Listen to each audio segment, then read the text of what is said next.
name's Corey Lyon. I'm the medical director of the clinic.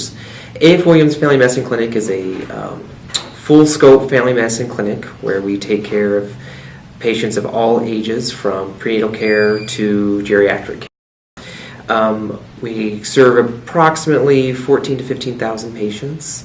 We're also the primary training site for family medicine residency program for the University of Colorado. I'm Kristen Martina, and I'm the care manager here at A.F. Williams. So our population is variable. We have about 20% Medicaid population, 20% Medicare, and 60% commercial. Medicaid-wise, from a RICO perspective, we, A.F. Williams, have about 2,200 patients. I work at University of Colorado School of Medicine. I teach medical communication and the psychosocial aspects of primary care to residents and medical students. I provide psychotherapy for people specifically around health behavior and health behavior change who have chronic illnesses. Hi, I'm Kyle Knierim. I'm one of the family physicians here in the clinic. So we see an overwhelming number of patients with chronic diseases, and the numbers are just getting bigger. More people with chronic diseases and more people with multiple chronic diseases. Well, I think being part of a patient-centered medical home, self-management support is key.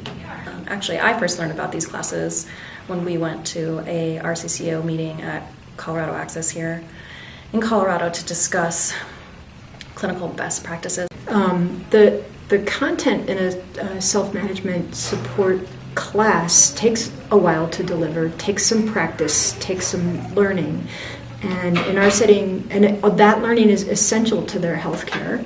But in our setting, we don't have the time as individual clinicians to do that kind of education and that kind of stepwise learning about the system and self-care. So most of people's lives, they're not in the doctor's office, and the health care happens outside of the doctor's office. Health happens at home, and you need to have the skills to do your own health and health maintenance at home, and that's what this class is all about. So a few things. One is it's accessible, so it's free, it's local, and it's convenient for our patients. We already know that our patients can get to this building.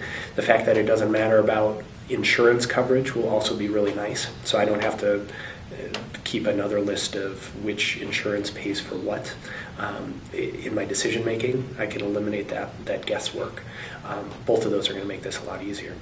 From a care management perspective, I think it's really important for patients to be able to access care and not just from their direct physician.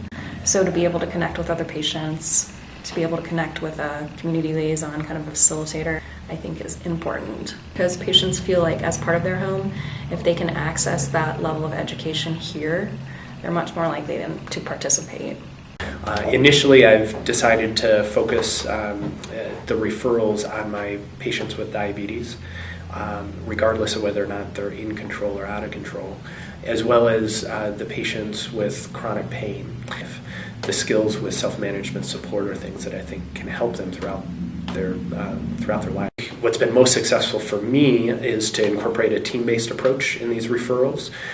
One, using our registries, disease-based registries, to identify the patients with chronic diseases, and then having a team member like our care manager reach out to the patients. There's multi-steps to the process. It usually is initiated by a provider in a medical visit and discusses the opportunity to participate in these classes with the patient.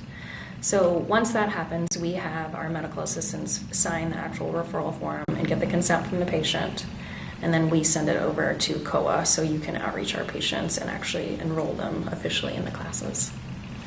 I think among our physicians, having the right words to explain to a patient what they'll get out of coming to a program like this is a potential barrier.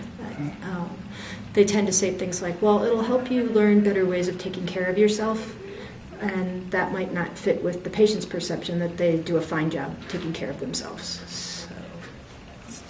There was one patient after the initial referral actually broke down in tears because she was so happy that we were offering this level of support at our clinic. She had felt very isolated by her chronic disease, and having a group format, she was ecstatic to be able to participate in that, just to get her out of the house and with other people who might be able to offer her support.